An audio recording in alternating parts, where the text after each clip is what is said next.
বিশাল এই পাত্রে রান্না হচ্ছে 22,000 লিটার সমপরিমাণ ভাত। সাধারণ ভাত নয়, ঐতিহ্যবাহী আফ্রিকান খাবার জলফ রাইস। বিশাল এই কর্মযজ্ঞের জন্য পাত্র তৈরি করা হয়েছিল বিশেষভাবে। এটি 6 মিটার চওড়া এবং উচ্চতাও 6 মিটার। এর ধারণ ক্ষমতা ছিল 22,000 লিটারেরও বেশি। এই রেকর্ড গড়ার চেষ্টার পরিকল্পনা করতে সময় লেগেছে প্রায় 9 মাস। শুধুমাত্র বিশাল পাত্রটি তৈরি করতেই কয়েক মাস সময় লেগে যায়।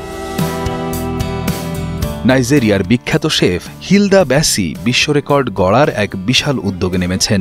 গত 12 সেপ্টেম্বর শুক্রবার তিনি বিশ্বের সবচেয়ে বড় পাত্রে ঐতিহ্যবাহী আফ্রিকান খাবার জলফ রাইস রান্না করার চেষ্টা করেন। এই আয়োজনটি করা হয় হাজার হাজার মানুষকে খাওয়ানোর ক্ষমতা সম্পন্ন একটি পাত্রে। জলফ রাইস একটি জনপ্রিয় পশ্চিম আফ্রিকান ভাতের পদ, যা মূলত টমেটো, মরিচ, পেঁয়াজ, লাল মরিচ এবং বিভিন্ন মশলার মিশ্রণে রান্না করা ভাত।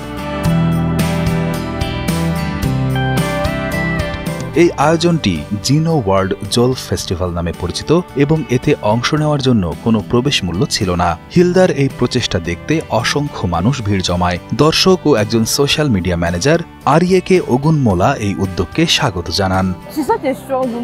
হিলদা ব্যাসি সাহসী একজন নারী।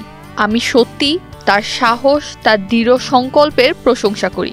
আমি এটিকে খুব অনুপ্রেরণামূলক বলে মনে করি। এটি বিশ্বের সবচেয়ে বড় ভাতের পাতিল, তাই আমি চাই না এটি এলোমেলোভাবে রান্না করা হোক। হিলদা ব্যাসি এর আগেও বিশ্বজুড়ে পরিচিতি লাভ করেন। 2023 সালে তিনি টানা 100 ঘন্টা রান্না করে দীর্ঘতম কুকিং ম্যারাথনের গিনেস ওয়ার্ল্ড রেকর্ডটি নিজের করে নেন।